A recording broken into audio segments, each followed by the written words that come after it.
Turn to your local and world news source, News Source 13. From WOKR, Rochester, this is News Source 13. The icy rains return to Rochester Thursday night. Shades of the ice storm of 1991. Not as intense, but still downed limbs and power lines. And this one lasted longer. By today, Saturday, some relief. Temperatures rise. Ice melts. And the cleanup begins. Good evening, I'm Don Alhart. And I'm Ginny Ryan, and here we go again. Another ice storm, another night in cold darkness for thousands of people. And we learned today it could be days now before all of the power is restored in the area. Let's bring you up to date on some of the latest numbers.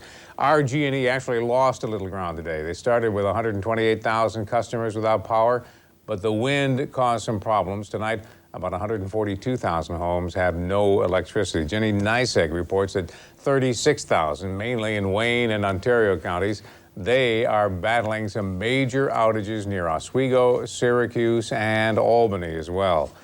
Niagara Mohawk says about 5,100 customers affected in our area, and add to that Fairport Electric, telling News Source 13 it has about 3,500 customers still out tonight.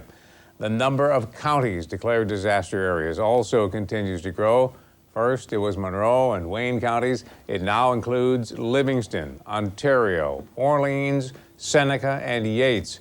And Governor George Pataki has declared the area a state disaster emergency. That means that added help is on the way for cleanup. Help is also on the way down to restore the power. Utility crews are coming from as far away as Maine. On the thruway heading west today, lines of utility trucks coming to the rescue could be seen. It is not an easy job for those making repairs, and especially for those who have had to move out of their homes. News Source 13's Evan Dawson joins us live now from the Penfield Community Center, where people are taking shelter from the cold right now. Evan? Well, Ginny, a lot of people. The Red Cross has opened up this shelter for anyone who needs to get warm, get something to eat. They are providing some meals here, and in fact, more than 100 people will spend the night here. It is jam-packed, so jam-packed, in fact, that the Red Cross is starting to understand that they're going to need to keep facilities like this open, perhaps not just tonight, perhaps for quite a while. Did we get all the tree crew names and numbers? I got a list of tree crews from Charlie, so we are good to go for that. 6 a.m. Anyone not assigned service restoration crews? The RG&E crews take their orders and hit the streets. It's an army of more than 500 workers, but for every truck on the road, there are hundreds of trees down. We're very concerned about people being on the road and being struck by limbs or by falling trees or debris, and oftentimes there are live power wires that are interspersed with the limbs.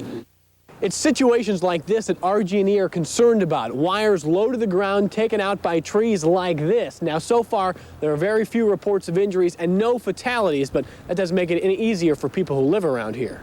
You can see it just took the telephone pole right off. You can see back there where it knocked the pole off. Paul Krugel's backyard is home to one of the largest trees taken down in this storm, and his Greece neighborhood is blocked by another tree that buried another power line. Like his neighbors, he's a little frustrated that RG&E hasn't been out to help yet. When you have something like this that blocks the street, you kind of expect them to get at the trees that block the street and at least clean them out. But most crews have worked without a break all day long, and David Ramos had help quickly. I had a big limb came down on my power line this morning, and it just ripped the power line right in half. RG&E just came and repaired it about 2 hours ago. Some have gone without power for 2 days. Some had it back in 2 hours. RG&E insists they're operating more smoothly now than they did in 1991. And they'll learn even more when this storm is over. We have a review afterwards, things that went well, things that perhaps we could improve upon. We will do the same thing with this, and I'm sure from that we will make additional improvements to the process. But emergency workers have another concern: alternative heating sources. At least 12 persons have been taken to hospitals due to the effects of carbon monoxide poisoning. While they wait for electric heat and light back in Irondequoit, Ramos and his neighbors will try to clean up what the storm has destroyed. They say Mother Nature can only do so much to get you down. We're surviving all right, trying to clean up the debris. Got a kerosene unit going in the house. We're staying warm there is no problem. Driving here to the Penfield Community Center, you can see a lot of stoplights are still out, and as dark as it is now, it is getting dangerous, especially with folks. You should treat it as a four-way stop. I know we've been hearing that all weekend long, but we really need to follow that. It's getting pretty dangerous out there without power. And if you're looking to warm up, once again, you could come out here just for a short while, but there are no more beds here available, Ginny, here at the Penfield Community Center. They say they are all filled up, so there'll be other places. Call the Red Cross if you need a place to stay. I have to contrast tonight with last night when I was at the Grease Center and there were only 10 people there. I think people are just starting to realize just how serious it is. Last night, some people thought maybe they could stay warm with some blankets, but they're starting to realize when you go this long without power, it's not easy. All right, Evan, thank you. Reporting live in Penfield. If you are without heat and you need some place to get warm and take shelter, Greece Arcadia High School on Island Cottage Road is open. Webster Spry Middle School, Gates Community Center, East Ridge High, East High School, and Phelps Elementary School in Ontario County. Shelters are filling up and local hotels are filled up. Sold out is the story for most. In fact, hotels and inns that are not sold out are blacked out, also affected by the power outages. Well, the west side of the city is also cleaning up from last night's mess. Many there still without power. And as News Source 13's Kristen Miranda tells us, that can bring some real dangers. This family is thinking ahead. It's easier to shovel slush than ice. It's almost as warm outside here than it is inside. We might as well be out here and clear the driveway off. We can got a better chance of getting out if it turns cold and starts snowing again tonight. More of an inconvenience than anything else. Thankfully, even with the power lines down both to our home and the home next door to us, the power has not been interrupted. Louis Gracie is on wire watch. The town of Chili closed this part of Paul Road in front of his house when this live wire fell into the water. Despite roadblocks and orange cones, some people are still driving over it. I'm never sure what they're thinking. Everybody wants to drive from point A to point B, and whether the cones are here or not, they will continually want to do that. Another danger, traffic lights that aren't working. At major intersections like this one at Latta and Long Pond Roads, police officers keep things moving. At other spots, drivers have to look out for themselves. But this is the most familiar sight, piling down tree limbs not strong enough to handle the ice. The concern for some people now is whether the winds are going to pick up and what those gusts will do to already weak tree limbs. Dot Gaylord says she worries about her house. I do very much because we have old trees close to the house, and I worry very much about them falling on the house. We've had a lot of tree damage over the years here just because it's an older home with older trees, so I do worry about it. But she has power, unlike some who turn to Red Cross shelters for warmth. This one at Greece Arcadia Middle School housed 17 people last night. We've been playing in the gym, playing bingo and playing Yahtzee and stuff and running around. Yeah. Playing games, keeping busy. Strangers before today, they're friends now. Giggling their way through the storm. Kristen Miranda, WOKR, News Source 13. Giggling can be a little contagious. I can just imagine the dust that came off the dice from the Yahtzee game, getting that out of the shelf. Time Warner crews also out in Greece and Chili, and other areas on the west side. Crews say they have hundreds of lines to repair. As we remember, the first day of the storm is always an adventure. You are giggling. Yeah. But you may not be for long. After 3 or 4 days, and some people too. I was talking to someone out in Ontario County today. Without the electricity, if you're on a pump well system out there, you don't have any running water either, so it can be a real inconvenience. Yeah, and anybody that's lived here since the '91 storm knows pretty much what to expect once the power was out. It's not fun. Pretty quickly, it gets old very quickly. Very cold, like a refrigerator. Yeah, I tell you, it was a real interesting storm from a meteorological perspective, the way this thing shaped up and how it hit us once and then twice we got it a second time. And of course, as we go through the weekend, and if you don't have power and you're trying to clean up the yard, there's other weather elements that we're going to be contending with. First and foremost was the wind. You could really sensed the wind starting to pick up as we were going through the afternoon. Take a look at live neighborhood weather. This shows the peak wind speeds that we were recorded as we went through the afternoon. And you can see at the city of Rochester at Frontier Field, we got a wind speed of 45 miles per hour. Leroy, they had a wind speed over 50 miles per hour. And of course, if you have any kind of weakened trees, and a lot of us do, of course, there's always the potential that we could see more tree damage as we get these wind speeds. Now, the winds have started to settle down. That should continue. That trend should continue. It's still going to be a little breezy at times through this evening. Take a look at the radar here, and you can see we're getting some snow showers. It is getting colder. We do not expect to find any accumulation, but the temperature is dropping. Here's a look at our projected temperatures as we go through the overnight hours. It is actually going to be colder tonight than it was last night. Take a look at the temperatures here, and you'll see the projected temperatures go from the 30s into the upper 20s, eventually down into the mid-20s. And when you don't have any heat, naturally, this is going to be a problem. Now, let's give you an idea of what we really dealt with in terms of the ice storm. The first round came Thursday morning. It was really just straight out freezing rain. We had about 10 hours of it. And then we got a little bit of a lull on the action in terms of early Friday. And then Friday, we started getting sleet.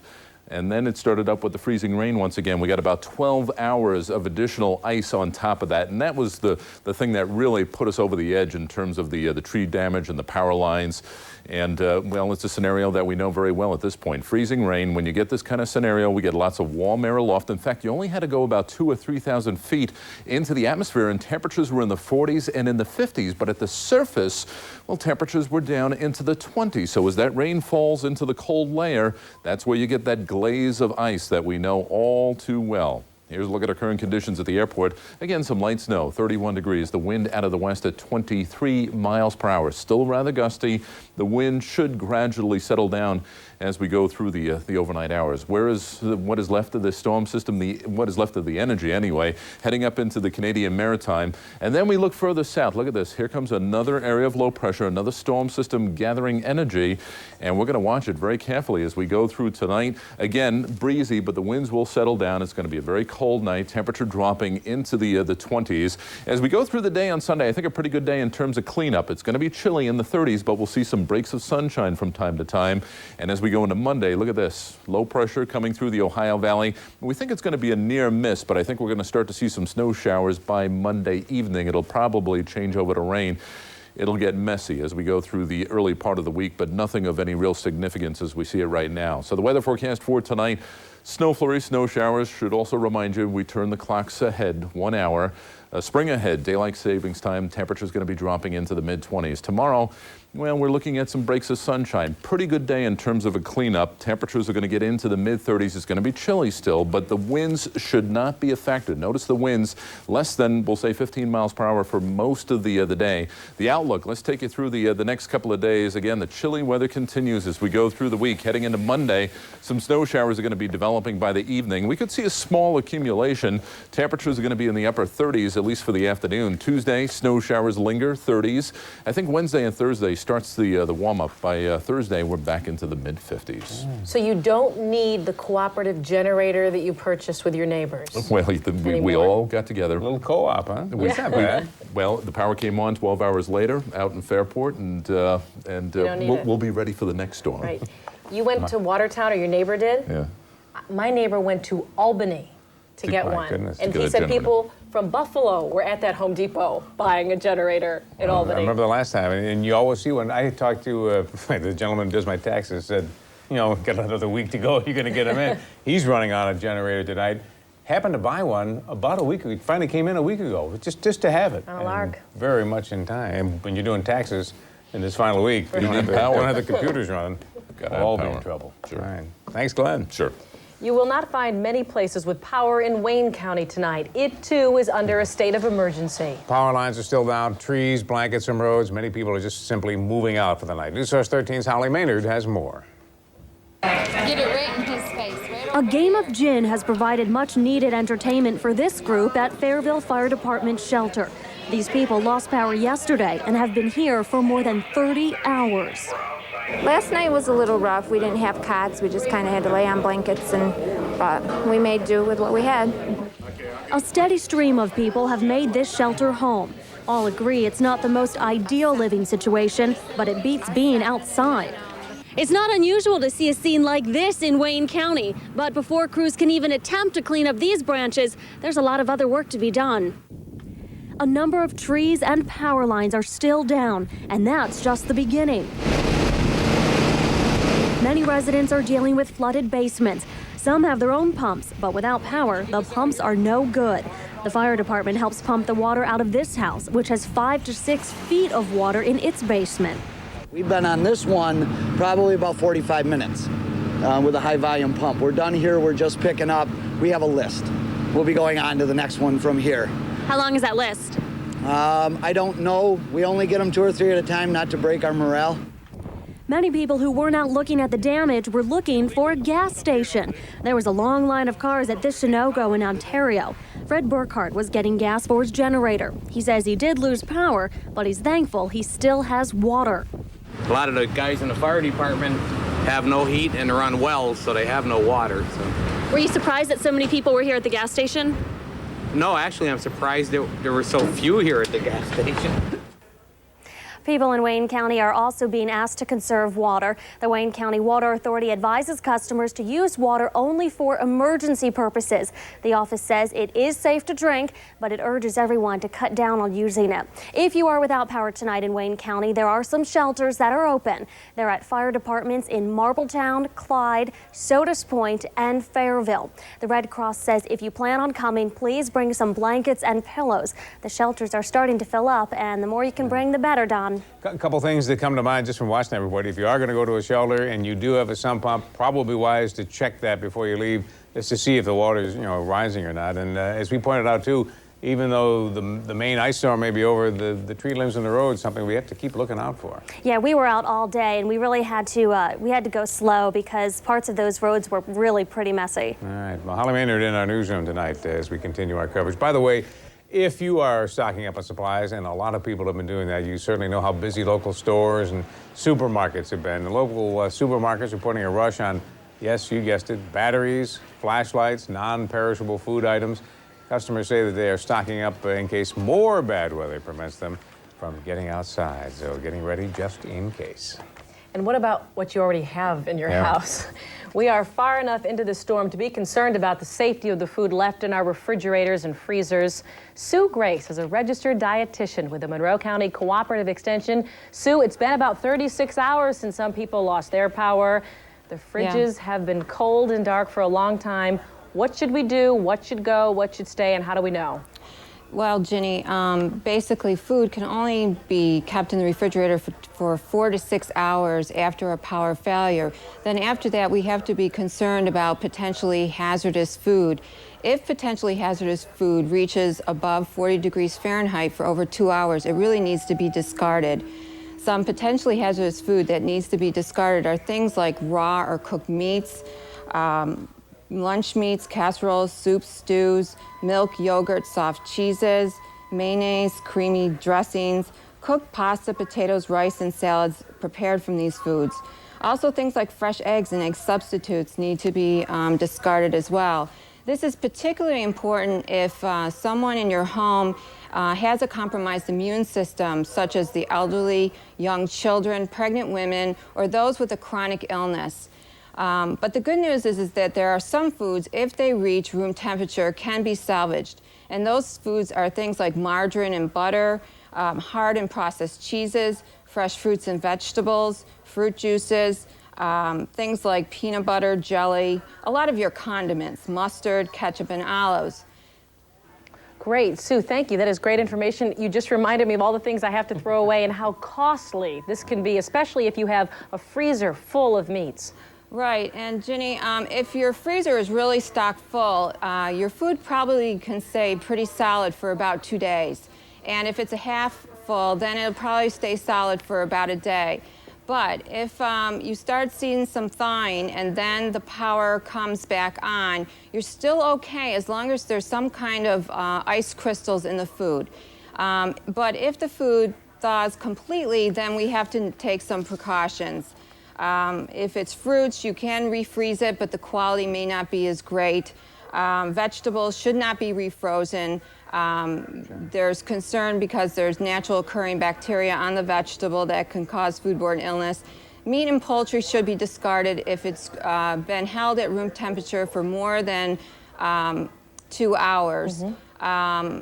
If, though, however, you catch it in time, it still has some ice crystals, you can either refreeze it or cook it and then refreeze it. All right, Sue Grace, thank you so much. Such useful information, things many of us will be doing in the next few days, going through our refrigerator. She joined us tonight from the Monroe County Cooperative Extension. And something, too, to keep in mind when I thought about this, insurance coverage, because we all learned, some of us, a very difficult lesson in '91, and a lot of people amended policies, but check and see if the food, if you lose food, if you have a freezer and you lose a lot of food, if that's covered. And also water damage. You know, sometimes water damage is covered when a pipe breaks. If a sump pump backs up, it is not. A lot of policies have been amended, so obviously check with your insurance carriers right now. That's right. When an ice storm hits, we are reminded of the basic needs of life, food and clothing and shelter. But as News Source 13's Doug Embledge found out, for some, that list is not complete.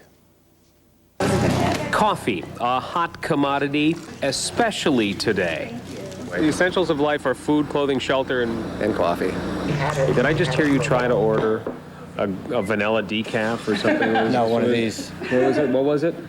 Oh, the vanilla. Okay, all right. And what did they tell you? What? We're out of everything. They got high test only, right? Yes, yes. Finger Lakes Coffee Roasters found a way to brew for the huddled masses. The source of this heartwarming commerce, of course, is this generator. It is hooked up to all the essentials inside. The coffee brewer, of course, the cash register, and oh yes, the open for business sign.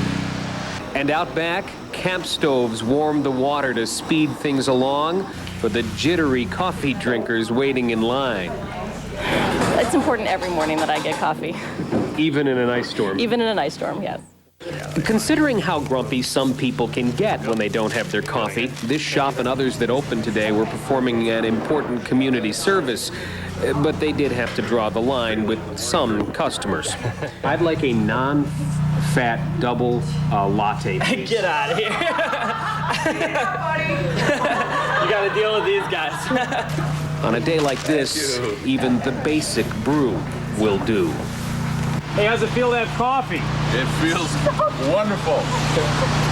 It's a great way to start the day. Doug Embledge, WOKR, News Source 13. Warms the bones. I was Can't just sitting go here, without we were that. watching this, like, oh, the propane tank, I could have used that. I could have used that. I forgot, we haven't lost electricity yet, so I don't have to do that yet. But I'm prepared now. But you reminded me that I could always That's cook right. on the grill Cook since on I the grill don't tonight. have power.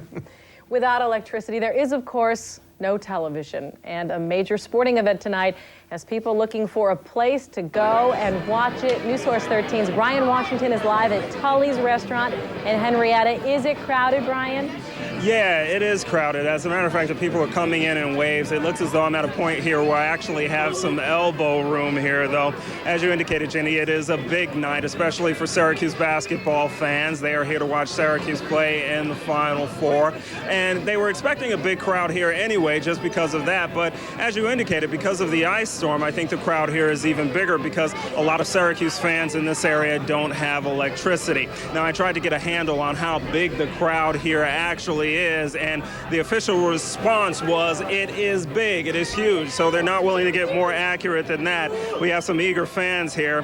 What's happening at this bar/restaurant is actually happening at restaurants and bars throughout the area. People are coming in to check out the Syracuse game, and a lot of them don't have electricity, so they're lucking out by finding the bar, finding some place where they can watch the game and hang out with friends. If you plan on coming down here to Tully's, I should tell you that to get a table, it is about a 2.5-hour wait. And as you can see behind me here, the bar is pretty crowded as well, though. So if you're thinking about Tully's, take those things into consideration, Jenny. Well, have you got your spot? You know what? I can't hear you. So I'm sorry. It's loud, it's noisy, it's fun. Yeah, it's everything you would expect a gathering where people are watching a Final Four game to be. All right, News Source 13's Brian Washington reporting live where SU fans are gathering tonight. Thank you, Brian. It's been hard not to make the comparisons. The ice storm of 1991 versus 2003. How is it different? How is it similar? We went back through the News Source 13 archives for a side-by-side storm comparison. March 3rd, 1991. This is what we woke up to, a beautiful yet devastating sight. An inch of ice encasing almost everything. 303,000 homes without power. They're doing the best they can under the circumstances. What do you want? I mean, April 4th, 2003. This is the picture. The icy similarities are striking. 3/4 of an inch of ice hanging from trees and power lines. A seemingly small difference from 1991, but it's made a big difference. 235,000 homes without power. At the peak of the outages, a third less than 1991. If you take a look at 1991 and 2003 and made yourself a scale of 1 to 10 and put 1991 as a 10, I would say this one was about an 8. Some people probably found it worse this year than they did back in 1991, but I think the majority of the area had a little bit less icing, a little less in the way of damage. The ice storm of 1991 left its mark on our landscape, a third of the greenery lost. When the cleanup was complete, debris could have filled the war memorial 10 times. We have indeed lost more trees. Many which withstood the weight of 1991 simply could not bear the weight of another destructive storm. It took 8 days to restore the power in 1991. We've already been told by RG&E it could take days to restore the power this time around. Yeah, I can remember too when you went up on 590 North. Remember where they piled up all of the mulch as you went, on the way in there to that was left from that. So it was something. It sure was. Right. Well, finally tonight we look back more than just 12 years ago to something we've almost forgotten about on this icy weekend. Something that takes us back to 1784. Easy to forget when the trees come falling down and falling power lines completely change your life. There are stages to all of this. First, one of adventure. I thought it was kind of cool because we're actually sort of living what it used to be before we had all the stuff we're using today. Living like we did before we had all this stuff. For some, no TV or cable, just a long wait on a cold, dark night until the sun rises again. And it will, of course, and that power will come back on again, and you'll reset the clock and start anew. Ah, that's it, the clock.